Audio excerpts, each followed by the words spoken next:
또 저를 강사로 불러주셔서 너무 감사합니다.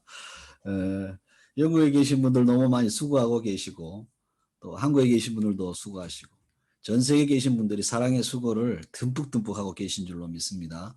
우리가 선교 공동체이기 때문에요.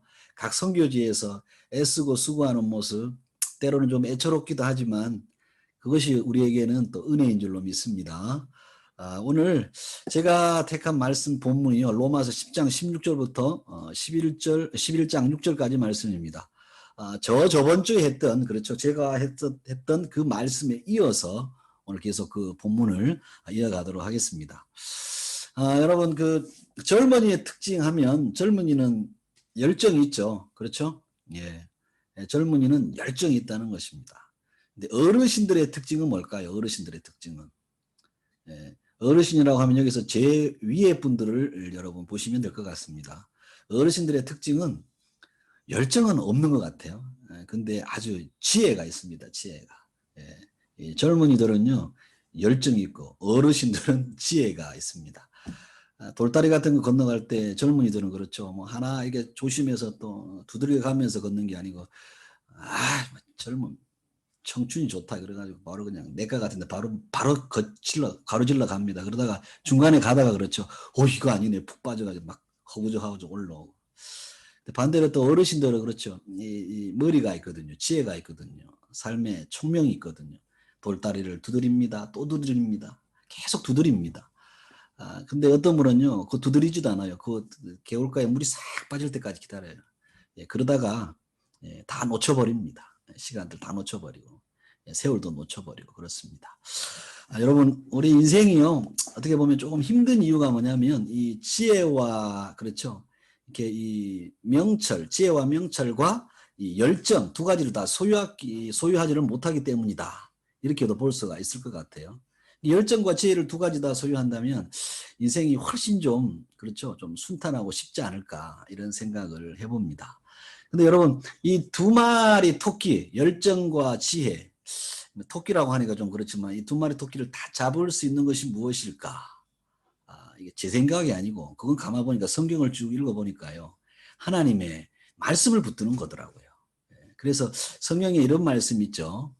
시편 119편 100절에 이런 말씀이 있습니다. 우리 신선희 자매님 계십니까? 한번 좀 네. 읽어주실 수 있나요? 예. 주의 법도들을 지킴으로 나의 명철함이 노인보다 나으니이다. 예.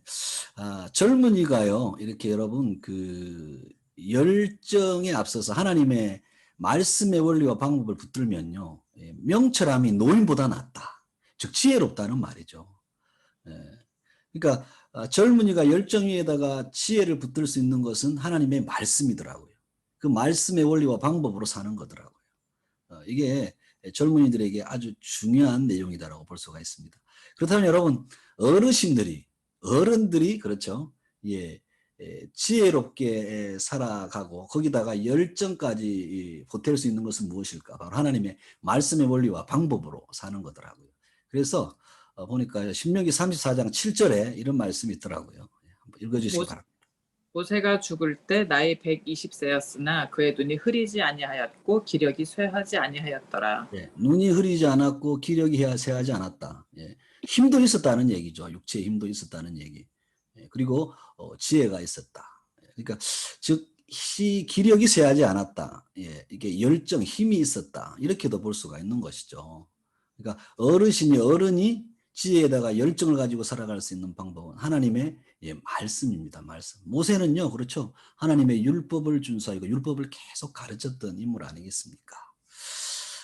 여러분 구원받은 우리들 안에는요, 성령님이 영원히 지금 가고 계십니다. 우리 안에. 그렇죠.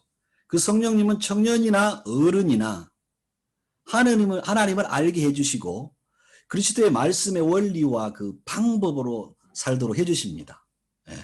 여러분 이게 성도에게 있어서 진짜 복입니다. 이게 진짜 복. 성령이 우리 안에 하나님이 우리 안에 계셔서 하나님의 말씀으로 살아가도록 우리를 만들어 주시는 것. 그래서 우리가 여러분 교회 아닙니까? 교회는 하나님의 말씀의 원리와 방법대로 사는 자 그리고 하나님께서 주시는 말씀대로 살아가는 자 그렇죠? 이게 진짜 복이라는 것입니다. 구약에 여러분 우리는 구약에 뭐 모세를 영도 이스라엘의 영도자, 다윗은 이스라엘의 왕, 위대한 왕, 사도 바울, 수많은 성경에 우리가 인물들을 막 부러워하잖아요, 사실요. 예, 부러워하는 거는 뭐 자유니까 좋을 수도 있어요. 괜찮습니다. 그러나 여러분 사실은요, 모세와 다윗이 저와 여러분을 부러워했다는 거 아십니까? 그 이유가 무엇일까요? 예수 그리스도를 통해서 교회가 완성되었습니다. 그리고 그 교회가 우리들 안에 들어와 있다는 거죠. 그 예수 그리스도의 영, 성령이 우리 안에 들어와서 우리가 교회가 되어버린 것입니다. 이것을 엄청 부러워했다는 것입니다. 그들이요, 그 예수 그리스도 교회를 완성하실 그분을 보고 싶어도 보지 못했고, 그렇죠? 그 완성을 보지 못했고, 그 그리스도의 완성으로 인해서 교회가 완성된 우리들 같은 이런 삶을 살고자 해도 못 살았다는 것입니다. 그래서 그들은요, 사실 교회된 우리들을 결론적으로 부러워했다는 것입니다. 다윗이 그 많은 시로 바라던 것이 예수 그리스도를 통해서 이루어졌고, 그 예수 그리스도가 이루신 것이 우리 안에 이루어져 있다는 것이죠. 바로 그런 자들이 저와 여러분입니다. 그러니까 구약의 수많은 선지자, 수많은 하나님의 사람들이요, 부러워했던 것이 바로 예수 그리스도를 통해서 교회된 우리들이라고 하는 것입니다. 그 완성이 그렇죠. 이 완성이 예수 그리스도를 통해서 이루어졌는데 그 완성이 예수 그리스도의 십자가를 통해서 이루어졌다는 것. 십자가와 부활을 통해서 이루어졌다는 것 아니겠습니까? 그래서 예수 그리스도의 십자가는 죄로 인해서 자신의 열정으로 자신의 열정, 자신의 힘을 믿고 자신의 지혜로 살다 죽을 인생에게 베푸신 하나님의 은혜였습니다. 이것이 여러분 구원인 것이죠. 이것 외에 예수 그리스도의 십자가 외에 다른 방법이 있었다면 예수님이 육신을 입고 오실 이유가 여러분 없었을 것입니다. 예수님은 인간을 구원할 여러 방법들이 있었는데 그 중에 육을 입고 오셔서 십자가에 죽는 것을 택하신 것이 아니었습니다. 요즘에 여러분 종교 통합, 그렇죠. 뭐 종교 일치, 종교 대화 이런 거 많이 하잖아요.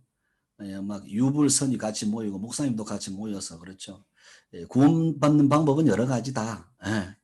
모든 종교에는 다 방법이 있는데 천국에 이르는 방법이 다를 뿐 다 똑같다. 결국에는 그 고지에는 다 똑같이 이르는다. 모든 종교는 다 똑같다라고 하는, 그게 진리다라고 하는 주장하는 그런 게 종교 통합, 종교 일치 이런 거 아니겠습니까? 여러분, 만약 이 주장이 옳다면 지구상에서, 아니 온 우주에서 가장 바보, 멍청이가 누구냐면 우리 하나님이 되시는 것입니다. 여러분, 다른 종교들을 한번 보십시오. 다른 종교는요, 신이 없어도 돼요. 그렇죠? 내가 신이 되겠다고 하는 종교도 있잖아요. 돌을 닦는 종교도 있습니다. 그리고 인간을 위해서 신이 죽지 않는 종교가 전부입니다. 전부. 그렇죠. 인간을 위해서 신이 죽었다. 그런 종교 있습니까? 기독교 외에는 없어요. 여러분, 이렇게 되면 기독교의 하나님은 미련해서 인간이 되었고 신은 죽지 않아도 되는데 그 고통을 당하면서 죽은 어리석은 자가, 어리석은 신이 되는 것입니다. 근데 여러분, 종교가 말하는 그것이 정말 맞다면 신이 인간의 모습으로 오셔서 죽을 필요가 없었을 것입니다. 그렇게 구원이 되고 천국에 간다면 그럴 필요가 없고 오히려 그렇게 하는 것이 가장 미련한 것이 되는 것이죠. 여러분, 절대로 인간을 구원할 다른 길은 없습니다. 죄에서 인간을 구원할 다른 방법은 없습니다. 오직 예수께서 이 땅에 오셔서 죽지 않고는 다른 방법이 없습니다. 인간은 죄에서 해방될 가능성, 해방될 방법도 없었습니다. 아무리 진리를 가르쳐 주어도 알 수가 없어요. 이것을 전적인 타락이라고 그러죠. 완전히 죽었다는 것, 죽어버렸다는 것입니다. 시체가 되었다는 거예요. 그 죽은 자에게 진리를 가르쳐 줘도 들을 수가 없는 것입니다. 그래서 기독교는 방법이나 조건을 제시하지 않고 하나님이 직접 역사하셨고 일을 하셨고 그 결과를 내시고 인간에게 은혜로 주신 것입니다. 이게 여러분 기독교라고 하는 거죠. 우리가 믿는 신앙 예수 그리스도이십니다. 오늘 본문에 여러분 17절도요. 이 내용을 잘 설명해 줍니다. 오늘 로마서 10장 17절 한번 읽어주시기 바랍니다. 그러므로 믿음은 들음에서 나며 들음은 그리스도의 말씀으로 말미암았느니라. 여러분, 이 본문을 어떻게 하면요 우리가 믿음이 생기느냐, 이것을요, 대개가 믿음이 생기는 방법으로 많이 우리가 도용을 했습니다. 근데 여러분, 이것은요, 이 말씀은 믿음의 기원과 출처에 관한 내용입니다. 이것을 믿음이 없는 자가 자꾸 들으면 믿음이 생겨야 난다는 의미로 이렇게 해석을 하는데, 사실 그것은 성경적인 해석이 아닙니다. 제가 저번 시간에 말씀드린 대로, 그렇죠? 마음으로 믿어서 의에 이르고 입으로 시인하여 구원에 이르느니라. 이것이 여러분 구원 얻는 방법이 아니라 구원받은 자의 고백이라고 그랬잖아요. 그 맥락과 여러분 같이 이어가는 것입니다. 하나님이 복음을 주신 자가 전할 때 하나님이 믿음을 주신다는 겁니다. 주신 자가 전함으로 하는 게 아니고 아무리 백날 전해도 하나님이 그에게 믿음을 주시지 않으면 안 된다는 거였죠. 믿음은 마찬가지로 나의 행위가 아니라 하나님의 일하심의 결과입니다. 결과. 그러니까 하나님이 듣는 자에게 믿음을 주어야만 믿을 수 있는 것입니다. 그러니까 이 본문 말씀을요, 그래 열심히 들어야 돼. 들어야 깨닫고 들어야 되는 거야. 여러분, 요 말을 오해하면 안 됩니다.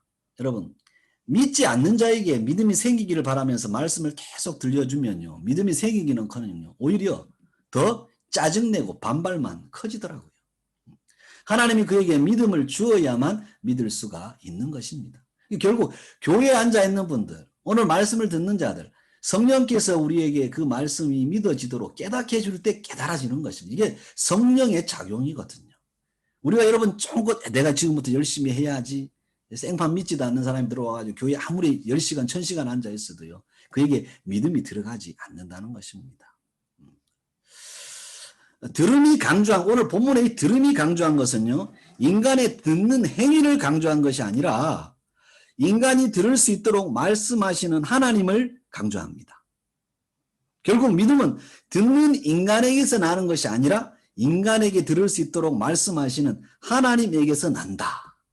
그 말인 것이죠. 그래서 17절이 그러므로라고 하는 접속사로 시작되었습니다. 이것을 잊지 않아야 합니다.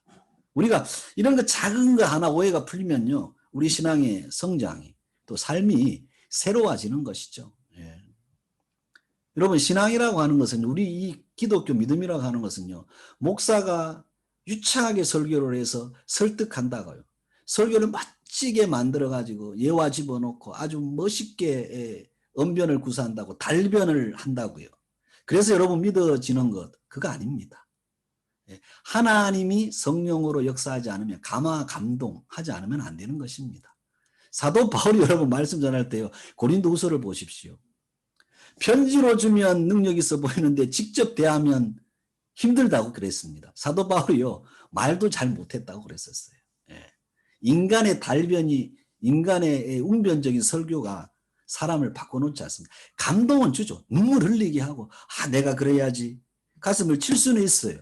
그러나 인간을 바꿔놓지는 여러분 못하는 것입니다. 그리고 이성과 논리로 설명한다고요? 기적을 보여주고 한다고 해서 우리 믿음, 기독교 믿음, 예수 믿는 이 믿음은 생기는 것이 아닙니다. 하나님이 믿도록 먼저 믿음을 주셔야만 생기는 것입니다. 지금도 하나님은요, 우리 안에서 성령을 보내주셔서 성령께서 그 일을 하십니다. 성령이 하시고 계셔요. 지금 여러분이 이렇게 말씀을 듣는데요, 들으면 그리스도의 말씀으로, 그리스도의 말씀이 여러분 속에 들어갈 때 성령이요, 여러분 안에 깨닫게 하시는 것입니다.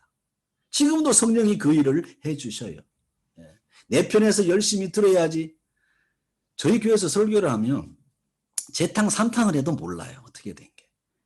우리 신선희 자매 저번에 독일어로 죽도록 충성하라 계시록에, 그렇죠, 바람 피지 말아라. 저는 그게 탁 이렇게 해석을 해주니까 금방 또 들어와요. 우리 교회 오늘 했거든요, 요한계시록 강의라면. 그랬더니 죽도록 충성하는 건 무슨 의미인지 아십니까? 요 부분에 저번에 했으니까 몇 번 했으면 그냥 넘어가겠습니다. 그랬더니 아무도 몰라요. 또 몰라. 참 신기하더라고요. 그래서 계속 복음은 재탕 3탕을 해야 되는구나. 근데 딱 깨달아지고 생각날 때가 어떠냐면, 성령께서 그것을 안에 딱 심어줄 때 참 너무 신기하더라고요. 이게 성령이 하시는 거더라고요. 여러분, 우리 WCDF에서 여러분이 이렇게 예배드리고 말씀 듣는 이유는 무엇입니까? 선교라고 하는 이 액션도 중요하지만 이 말씀이 들리잖아요. 성령이 말하는 그 말씀이 무엇인지 그 본질이 우리에게 들려지잖아요. 그래서 우리가 여러분 이곳으로 모여진 것 아니겠습니까? 단순한 사역의 합력만을 위해서 모여진 게 아니잖아요. 우리는 하나님의 말씀이 성령을 통해 들려진 자들이라고, 저는 그렇게 자부하고 어디 가도 우리 WCDF 자랑합니다. 이 내용을 오늘 보면 여러분 10장 20절에서도 증거를 해줍니다. 예. 이사야는 매우 담대하여 내가 나를 찾지 아니한 자들에게 찾은 바 되고 내가 묻지 아니한 자들에게 나타났노라 말하였고 예. 찾지 아니한 자들에게 찾은 바 되고 묻지 아니한 자들에게 나타났노라. 이걸 하나님께서 믿음을 주시고 하나님이 하신다는 겁니다. 성령을 심어 놓으셔서 성령께서 하신다는 거죠. 예. 우리에게 믿음을 주시고 예, 우리가 신앙생활에 나가도록 하시고 결국에는 예, 끝맺음을 결론을 지으신다는 거죠. 예. 그 내용을 계속 말합니다. 그리고 이것을 또 재증명하기 위해서요. 로마서 11장 2절부터 4절까지 이런 말씀을 하고 있습니다. 예. 읽어주시죠. 하나님이 그 미리 아신 자기 백성을 버리지 아니하셨나니 너희가 성경이 엘리야를 가리켜 말한 것을 알지 못하느냐. 그가 이스라엘을 하나님께 고발하되 주여 그들이 주의 선지자들을 죽였으며 주의 제단들을 헐어버렸고 나만 남았는데 내 목숨도 참나이다 하니 그에게 하신 대답이 무엇이냐. 내가 나를 위하여 바알에게 무릎을 꿇지 아니한 사람 7,000명을 남겨두었다 하셨으니. 예, 이 본문은 여러분 잘 아시죠? 엘리야가 그렇죠. 850대 1에 예, 이방인 바알 선지자들하고 대결을 벌이고 이제 숨어 있다가 그렇죠. 힘들어서 하나님 앞에 막 푸념하잖아요. 그랬더니 뭐라 그래요? 바알에게 무릎 꿇지 아니한 사람 7,000명을 남겨두었다. 너만 있는 것 아니다.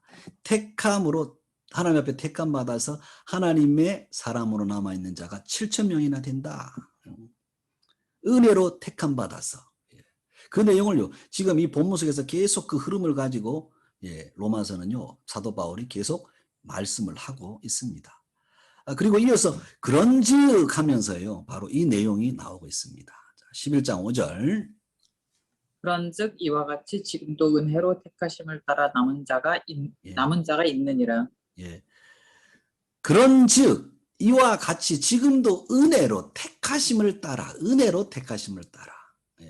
그러니까 성경이 여러분 전체적인 맥락을 볼 때요. 창세기부터 요한계시록까지 한 번도 예, 은혜를 얘기하고 있지 예, 어떤 조건을 얘기하지 않습니다. 인간에게 조건을 내걸지 않아요. 인간의 행위와 공로를요 요구하지 않아요. 전부 은혜입니다.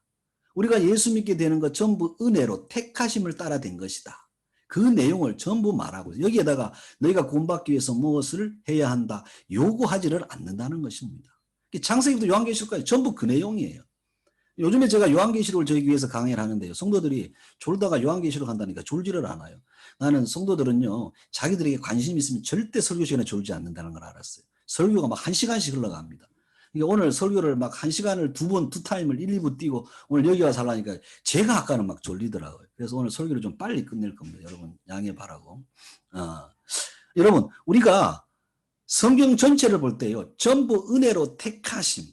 우리들도 마찬가지입니다. 하나님의 은혜로 택하심을 받아 이 자리에 있는 것이지 우리가 뭔가를 잘해서 앞으로 우리가 뭔가를 하는 것에 따라서 우리가 재평가되고 뭔가 우리가 길이 달라지는 이런 내용이 아니라고 하는 거죠. 은혜로 우리를 택하셔서 은혜로 이끌고 계시고 은혜로 하나님은 완성하실 것을 결과를 내신 분이 우리 하나님이시라고 하는 것입니다.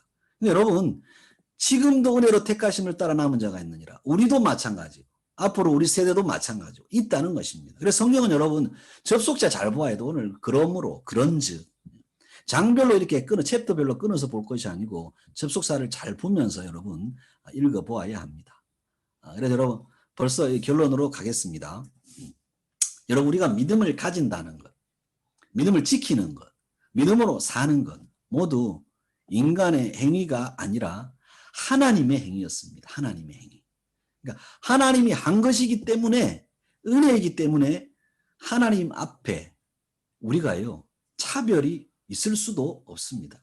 크게 쓰임받고 적게 쓰임받을 수도 없고 그 개념도 없고 큰 교회 작은 교회 개념도 없고 큰 사역 작은 사역도 없는 것이고 잘난 사람 못난 사람도 없는 것입니다. 모두가 다 은혜로 하나님 앞에 우리가 서 있기 때문에 이것이 오늘요 11장 6절에 마지막 로마서 11장 6절에요. 잘 증거해 주고 있습니다. 예. 만일 은혜로 된 것이면 행위로 말미암지 않음이니 그렇지 않으면 은혜가 은혜 되지 못하느니라. 예. 은혜로 된 것이면 행위로 말미암지 않았다. 그렇지 않으면 은혜가 은혜 되지 못한다. 예. 지금도 저와 여러분의 믿음을 지키는 것, 이것은 내가 지키는 것이 아니라 내 안에 계신 성령이 믿음을 주셔서 지켜주십니다. 예. 내가 하고 내가 하는 것 같죠? 그 오해에서 벗어나야 돼요. 아니 내가 하는데 왜 자꾸 성령이 하신다고 그러시지? 내가 해야 되는 건데, 내가 살아내야 되는 건데. 여러분 그건 오해입니다. 내가 살아내는 것이 아니라 내 안에 계신 성령이 내 안에서 소원을 주셔요. 그래서 우리가 살아내지는 것입니다. 결국 우리가 액션을 취하는 거거든요. 여기서 자꾸 헷갈리는 사람이 너무 많아요. 살아내진다. 성령이 내 안에서 소원을 주시니까 소원을 두고 행하게 하신다. 분명히 말씀에 또 기록이 있잖아요.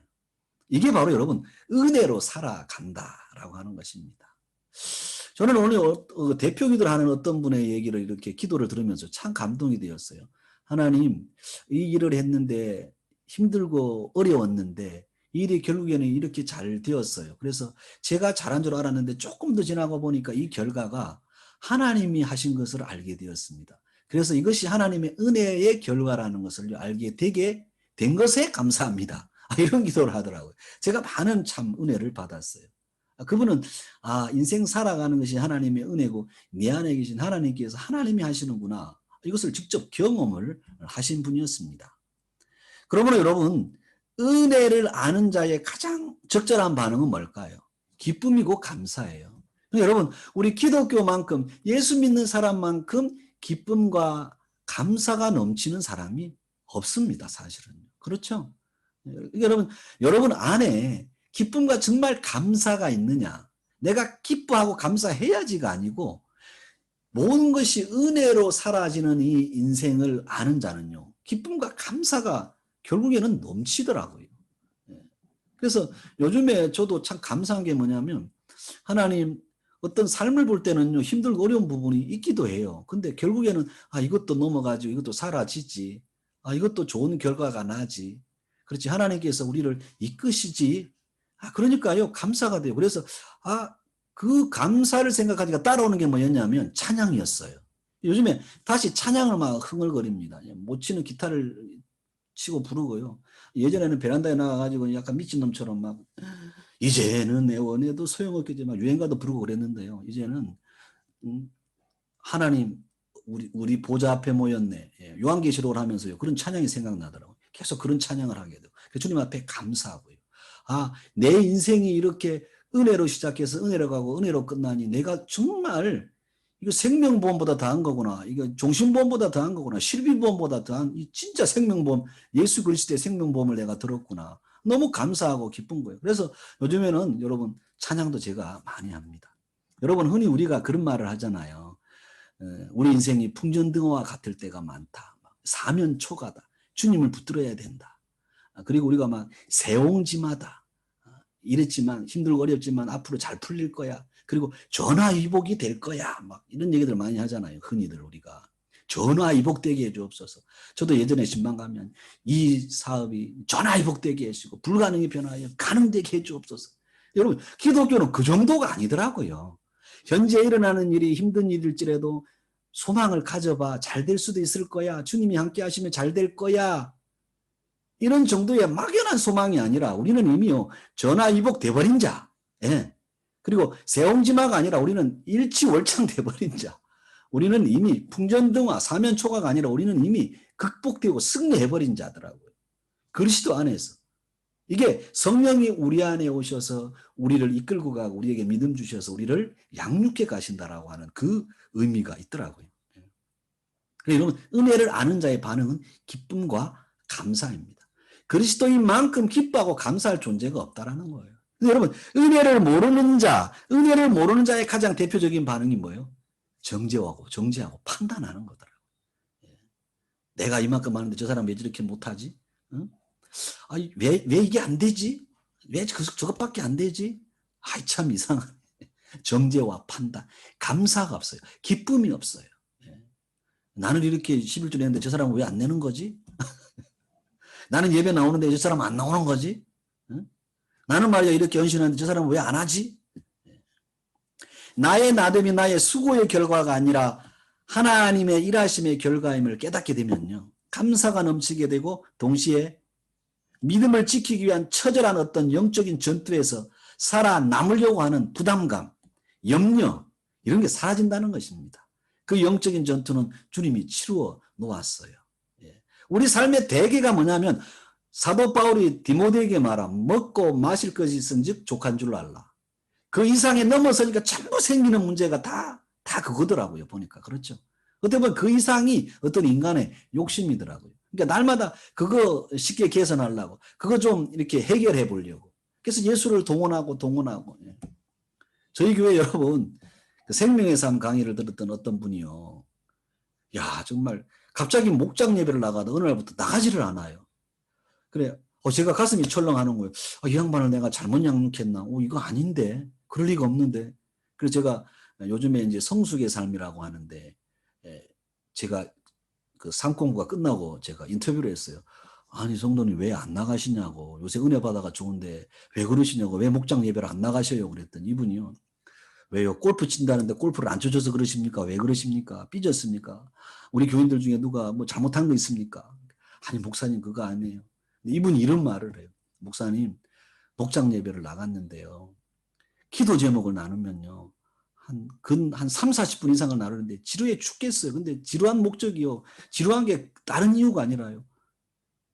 전부 다 장로부터 뭐 시작해 전부 다 이것 주세요. 저것 주세요. 주세요. 잘되게 해주세요. 못되게 해주세요. 하나님의 말씀을 가지고 교제하고 나누고 이게 하나님을 더 알아가고 그분을 사랑하지 못하는 부분에 대한 기도 제목 이런 게 없더라는 거예요. 그래서 기도 제목 듣는데 너무 싫더라는 거예요. 자기가. 그래서 그만 때려쳐 뺐습니다. 제가 그랬습니다. 아이고 그래도 그러시면 안 됩니다. 하나님은요 우리의 일용할 양식을 구하는 것도 외면하지 않으셔요. 그러나 우리가 구해야 될 기도의 본질이 그거는 맞죠. 그러나 하나님 그리고 신앙이 다 똑같지는 않습니다. 우리 형제님처럼 그렇지는 않습니다. 형제님은 백지 위에 새롭게 복음을 받았어요. 그러니까요 잘 자라가요. 근데 그것이 남을 정죄하고 비판하는 도구가 된다면 그것은 내게 유익이 되지 않습니다. 예수님도 보십시오. 그 수많은 제자들 배신까지 했지만 말씀 못 알아들었잖아요. 끝까지 사랑했습니다. 그리고 그들이 성령을 받았을 때 그들은 변화되었습니다. 오히려 우리 형제님이 나가셔서 기도 제목을 주님을 알고 싶습니다. 이 말씀이 있는데 이 말씀이 깨달아지기를 원합니다. 그런 기도 제목을 내놓으시고 도전을 주십시오. 제가 그런 권면을 해 주었어요. 그랬더니 목사님 때가 되면 나가겠습니다. 저도 나가야죠. 이런 말을 하더라고요. 여러분 하나님의 은혜로 택하심을 받아서 그 하나님의 일하심으로 하나님의 행위로 우리는 구원을 받았어. 우리에게는 기쁨과 평안과 감사가 넘치는 자유인이 된 것이 바로 성도들의 모습입니다. 여러분 은혜로 택하심을 받아 주의 자녀가 되었고 믿음이 말씀을 듣게 해주시는 성령으로 말미암아 생기면서 그렇죠. 그 그리스도의 말씀을 우리 삶에 실천되게 하시는 성령을 쫓아가는 우리의 삶. 여러분 이게 복이고 큰 은혜인 줄로 믿습니다. 여러분 한 주간 여러분들 또 인생을 살아가야 하죠. 때로는 힘이 들고 때로는요 고난이 있고 그렇습니다. 근데 요즘에 요한계시록 강의를 하다 보니까 여러분 우리 팬데믹 코로나 이런 거요 뭐 관계 힘들고 이런 거는요 정말 조족지혈이더라고요. 그분들에게 이렇게 비교해 보니까요. 황제 앞에서 줄 안 하면 전부 목 잘렸죠. 사자밥이 되었죠. 자녀들이 막 불타서 자녀들을 부모들 앞에 불타 죽이죠. 불태워 죽이죠. 왕따 당하죠. 상업 활동을 할 수가 없죠. 기득권에 들어갈 수가 없죠. 그리고 공무원 같은 거 할 수도 없죠. 일할 수도 없죠. 그리고 그냥 그들의 일상이 그거였더라고요. 그런 가운데서도요. 그들은 예수 믿는 믿음을 버리지 않았더라고요. 그렇다면 우리가 당하는 이 고난은 사실 아무것도 아니고 얼마나 그들보다 더 찬양할 수 있어야 하는 존재들인지. 그들은요 그런 상황에서도 하나님을 찬양하고 너희가 내 몸을 불태울 수 있지만 너는 지옥불은 영원히 불타오를 거야 막 이런 얘기도 하고 얼마나 멋진 크리스찬인들인지. 여러분 그들에게 비하면 우리는요 정말 우리가 당하는 힘든 부분 어려움을 고난이라고 할 수가 없겠더라고요. 참 부끄러웠어요. 제가 요한계시록 강해를 하면서.